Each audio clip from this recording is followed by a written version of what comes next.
सभी साथियों का मैं श्रीकांत हिंदी वाटिका चैनल में हार्दिक स्वागत करता हूं। दोस्तों, आज हम संधि की क्लास पढ़ाने जा रहे हैं और संधि में आज हम स्वर संधि में दीर्घ संधि, गुण संधि, वृद्धि संधि, यण और अयादि के नियम की चर्चा करेंगे और इनके प्रमुख उदाहरणों की चर्चा करेंगे। अगर आपने ट्रिक वाली 2 क्लासेस नहीं पढ़ी हैं तो संधि में जाकर प्लेलिस्ट में जाकर आप देख सकते हैं हिंदी वाटिका में, और अगर आपने अभी तक चैनल को सब्सक्राइब नहीं किया है तो जरूर से जरूर कर लें। चलिए आइए हम देखते हैं कि स्वर संधि में दीर्घ संधि, गुण संधि, वृद्धि और यण अयादि के नियम क्या हैं, इनको कैसे आपको फॉलो करना है। चलिए, अगर हम स्वर संधि की भैया बात करें ना, स्वर संधि की, इसकी एक एक पॉइंट ध्यान से समझिएगा। तो हमने बताया था इसके 5 उपभेद हैं स्वर संधि के, और ये परीक्षा में पूछे भी जाते हैं। ज़्यादातर आपको एग्जाम में इन्हीं से प्रश्न मिलते भी हैं। सबसे पहले नंबर 1 पर ध्यान से एक एक पॉइंट जो है आपको ध्यान से देखना है, एक एक रूल आपको ध्यान से देखना है ताकि आपका कभी गलत ना हो। नंबर 1 पर है आपकी कौन सी संधि? सबसे पहले दीर्घ संधि है, फिर दूसरे नंबर पर गुण संधि है, तीसरे नंबर पर आपकी वृद्धि संधि है, चौथे नंबर पर आपकी यण संधि है और 5वें नंबर पर है अयादि संधि। अयादि, ठीक, इनमें से कौन सी स्वर संधि का उदाहरण नहीं है? क्वेश्चन ऐसे पूछा जाता है, इनमें से कौन सी स्वर संधि का उदाहरण नहीं है? तो अयादि की जगह पे अनादि संधि लिखा होता है, अनादि, जो कि गलत है वो। ठीक है, तो इस चीज़ को याद रखिएगा। तो सबसे पहले नंबर 1 पर आपको दीर्घ पढ़ना है, फिर दूसरे नंबर पर आपको गुण संधि का नियम पढ़ना है, तीसरे नंबर पर वृद्धि संधि का नियम पढ़ना है, चौथे नंबर पर यण संधि का नियम पढ़ना है और 5वें नंबर पर अयादि संधि का नियम आपको पढ़ना है। ठीक, चलिए हम एक एक करके इन स्वर संधि के जितने भी नियम हैं एक एक करके हम आपको आज बताना स्टार्ट कर रहे हैं। एकदम सिंपल तरीके से आप पढ़ेंगे। ठीक, सबसे पहले नंबर 1 पर आपको मिलेगी कौन सी संधि? दीर्घ संधि। दीर्घ स्वर संधि, दीर्घ स्वर संधि। दीर्घ संधि की सबसे पहली तो परिभाषा क्या होती है ये समझ लीजिएगा। दीर्घ संधि का मतलब होता है कि आप ऐसे कह सकते हो कि समान स्वर मिलकर दीर्घ हो जाते हैं। ह्रस्व आ ई उ री के बाद अगर कोई भी समान स्वर ह्रस्व आ ई उ री आता है तो दोनों मिलकर दीर्घ हो जाते हैं। ऐसा नियम है, किताबों में लिखा हुआ है। मतलब कि आप ऐसे लिख सकते हो कि भैया समान स्वर मिलकर, समान स्वर मिलकर दीर्घ हो जाते हैं, दीर्घ हो जाते हैं। अच्छा, इसमें देखिए दीर्घ संधि बहुत बड़ी संधि है। हम आपको बता दें कि आप सिंपल तरीके से ऐसे कह सकते हो कि समान स्वर मिलकर दीर्घ। ह्रस्व आ ई उ री के बाद कोई भी समान स्वर, चाहे ह्रस्व या दीर्घ कोई भी आ जाए, अगर उनसे समान स्वर अगर मिलता है तो दोनों मिलकर दीर्घ हो जाते हैं। इसको आप ऐसे समझ सकते हैं कि अगर ह्रस्व या दीर्घ, ये ह्रस्व है, ठीक, ह्रस्व या दीर्घ के बाद कोई भी समान स्वर ह्रस्व या दीर्घ अगर आता है तो इन दोनों के स्थान पर क्या हो जाएगा? इन दोनों के स्थान पर दीर्घ हो जाएगा। ऐसा मतलब, कहने का मतलब यह है कि ह्रस्व या दीर्घ आ ई उ री के बाद कोई भी समान स्वर अगर आता है तो इन दोनों के स्थान पर हमेशा क्या हो जाएगा? इन दोनों के स्थान पर दीर्घ हो जाएगा। ये इतनी बात क्लियर हो गई। इसको अगर हम इसका स्पष्टीकरण देना चाहें आपको तो इसका मतलब ये होगा, कि अगर आ और आ का योग कराते हैं तो इन दोनों के स्थान पर बड़ा आ होगा। ठीक, अगर हम छोटे आ का योग अगर हम किससे करा दें? बड़े आ से करा दें, तब भी क्या होगा? इन दोनों के स्थान पर बड़ा आ होगा। ठीक है, अगर हम यहाँ पर बड़े आ का योग अगर आ और आ के योग से क्या हो जाता है? बड़ा आ हो जाता है। ठीक है, और यहाँ पर देखिए एक ह्रस्व और एक दीर्घ से क्या हो जाएगा? यहाँ पर दीर्घ हो जाता है। एक दीर्घ और एक ह्रस्व से क्या हो जाएगा, यहाँ पर दीर्घ हो जाएगा, और एक दीर्घ और दूसरे दीर्घ से भी क्या हो जाता है, यहाँ पर दीर्घ हो जाएगा। इसको कहते हैं हम दीर्घ स्वर संधि। क्या कहते हैं इसको, हम दीर्घ स्वर संधि कहते हैं। सेम इसी का अगर हम दूसरा पैटर्न या इसी का नियम दूसरा लेते हैं, दूसरा नियम आप ऐसे कह सकते हैं कि अगर ह्रस्व, आप ऐसे कह सकते हो कि अगर ह्रस्व ई अथवा बड़ी ई के बाद अगर कोई भी समान स्वर ह्रस्व अथवा ई अथवा दीर्घ ई आता है तो इन दोनों के स्थान पर क्या हो जाता है, दीर्घ हो जाता है। इन दोनों के स्थान पर क्या मतलब कि अगर ह्रस्व ई या दीर्घ के बाद कोई भी समान स्वर आता है तो उन दोनों के स्थान पर क्या हो जाता है, इन दोनों के स्थान पर भैया हमेशा क्या हो जाएगा, दीर्घ हो जाएगा। उन दोनों के स्थान पर हमेशा आपको दीर्घ मिलेगा। ठीक, ये जो आप देख रहे हैं ना, ये दीर्घ है, दीर्घ ई है।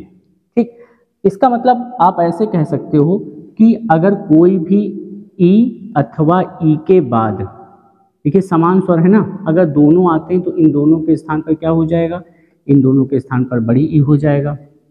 अगर एक छोटी ई है और एक बड़ी ई है, अगर ऐसे आता है तब भी इन दोनों के स्थान पर क्या हो जाएगा, बड़ी ई हो जाएगा। एक बड़ी ई पहले आ जाए और बाद में छोटी ई आ जाए, बाद में क्या आ जाए, बाद में छोटी ई आ जाए, तब भी क्या होगा यहाँ पर, तब भी यहाँ पर क्या हो जाएगा, इन दोनों के स्थान पर दीर्घ हो जाएगा। अगर दोनों ई आ जाएं, ऐसे दोनों ई आ जाएं तब भी क्या होगा, यहाँ पर दीर्घ होगा। ये इधर क्या है, इधर ह्रस्व और दीर्घ है, और इधर सारे क्या हैं, इधर जितने भी हैं वो दीर्घ स्वर हैं। आप इसको ऐसे डिनोट कर सकते हो। ठीक है, यहाँ पर देखिए ई और ई के बाद यहाँ पर ई और ई आया है, यहाँ पर क्या है, एक जो है छोटी ई और दूसरा क्या है, बड़ी ई है। यहाँ पर क्या है, एक बड़ी ई है और दूसरा क्या है, दूसरा छोटी ई है। और यहाँ पर क्या है, दोनों क्या हैं, दोनों बड़ी ई है। लेकिन इन दोनों के स्थान पर हो क्या रहा है, इन दोनों के स्थान पर क्या हो रहा है, दीर्घ हो रहा है। इस तरीके से आपको यहाँ पर क्लियर करना पड़ेगा। थोड़ा सा और आगे हम बढ़ते हैं। अगर हम उ और ऊ का उदाहरण देखें, ठीक है, अगर कह दिया जाए उ अथवा उ के बाद अगर कोई समान स्वर उ अथवा उ आता है तो इन दोनों के स्थान पर क्या हो जाता है, इन दोनों के स्थान पर दीर्घ हो जाता है। ये ऐसा नियम है, इन दोनों के स्थान पर क्या हो जाता है, दीर्घ हो जाता है। नियम में ये है आपके, यही देखिए, यही आपकी कैसी संधि है, ये दीर्घ स्वर संधि है ना।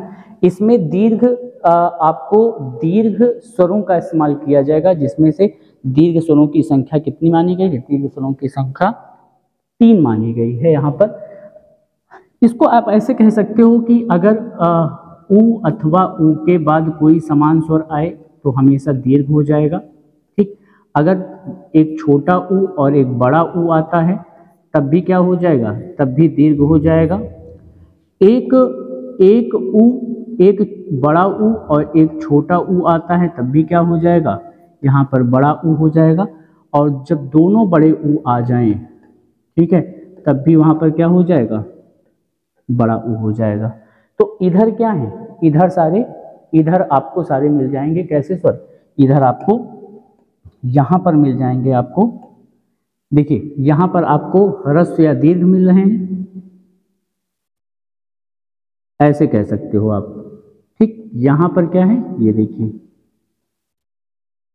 यहाँ पर आपको ह्रस्व मिल रहे हैं, यहाँ पर ह्रस्व और दीर्घ मिल रहा है, यहाँ पर दीर्घ और यहाँ पर ह्रस्व है, और यहाँ पर क्या है, दोनों दीर्घ हैं। लेकिन इन दोनों के स्थान पर बनेगा क्या भैया, दोनों के स्थान पर आप देख रहे हैं, इन दोनों के स्थान पर क्या बन रहे हैं, दीर्घ बन रहे हैं। इन दोनों के स्थान पर दीर्घ बन रहे हैं। एकदम सिंपल सा फंडा है।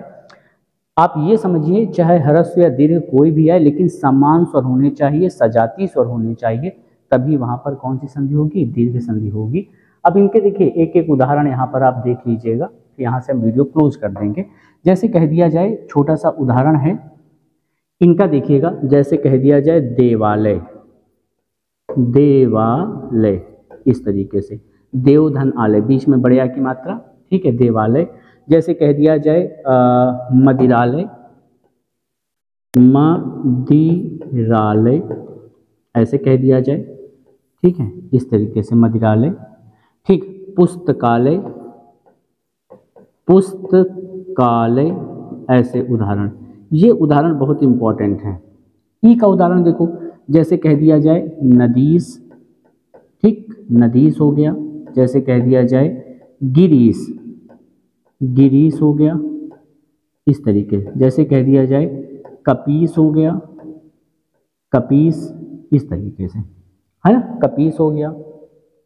अच्छा, इसका उदाहरण देखो, ऊ और ऊ का देखो, जैसे भानुदय, भानुदय, इस तरीके से।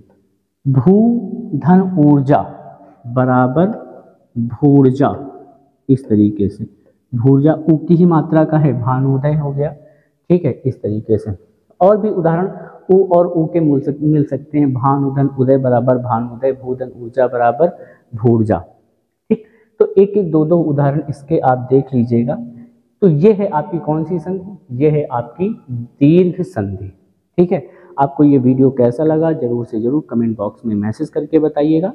और इसका नियम हम आपको एक शॉर्टकट तरीके से हम आपको बताए दे रहे हैं, थोड़ा सा समझ लीजिएगा। यहाँ पर फिर से कैसे समझना है आपको थोड़ा सा ध्यान से देख लीजिएगा। दीर्घ संधि का नियम हम एक जगह सारे लिखे दे रहे हैं, ठीक है। देखिए कैसे हमने बताया कि ह्रस्व अथवा दीर्घ का योग जब समान स्वर ह्रस्व अथवा दीर्घ से कराते हैं तो इन दोनों के स्थान पर क्या हो जाता है? दीर्घ हो जाता है। ये पहला नियम था। ह्रस्व अथवा दीर्घ का योग जब हम उसी समान स्वर ह्रस्व या दीर्घ से कराते हैं तो इन दोनों के स्थान पर क्या हो जाएगा? दीर्घ हो जाएगा। और एक इसी का लास्ट हमने बताया, ह्रस्व अथवा दीर्घ का योग उसी के समान ह्रस्व अथवा दीर्घ से कराते हैं तो इन दोनों के स्थान पर क्या हो जाता है? इन दोनों के स्थान पर दीर्घ हो जाता है। इस नियम को आपको याद रखना है। ये जो भी नियम है इस नियम को याद रखेंगे, आपको कभी दिक्कत नहीं होगी। दीर्घ संधि आपका कभी भी भैया गलत नहीं होगा। ये चीज़ हमारी गारंटी है, पूरी तरीके से आपको इसको रखना है, ठीक है। चलिए, तो ये नियम याद रखेंगे, जहाँ पर बड़े आ, जहाँ पर बड़ी ई और जहाँ पर बड़े ऊ की मात्रा। मतलब कि अगर इसकी ट्रिक भी बनाना चाहें आप तो बना सकते हैं, जहाँ पर बड़े आ की मात्रा, बड़े ऊ की मात्रा और जहाँ पर बड़ी ई की मात्रा। कौन सी मात्रा? जहाँ पर बड़ी ई की मात्रा मिल जाए, जहाँ पर बड़ी ई की मात्रा मिल जाए वहाँ पर ऐसे लिख सकते हैं, बड़ी ई की मात्रा मिल जाए। ऐसे वर्ड हमेशा दीर्घ संधि के उदाहरण होते हैं, ठीक। ऐसे वर्ड दीर्घ संधि के उदाहरण होते हैं। तो मिलते हैं एक नए वीडियो के साथ। गुण संधि और वृद्धि संधि एक में पढ़ेंगे, ठीक है। इस वीडियो को आप पूरा देखिएगा और चैनल पे नए हैं तो जरूर से जरूर उसे सब्सक्राइब कर लीजिएगा। मिलते हैं एक नए वीडियो के साथ, तब तक के लिए जय हिंद, जय भारत।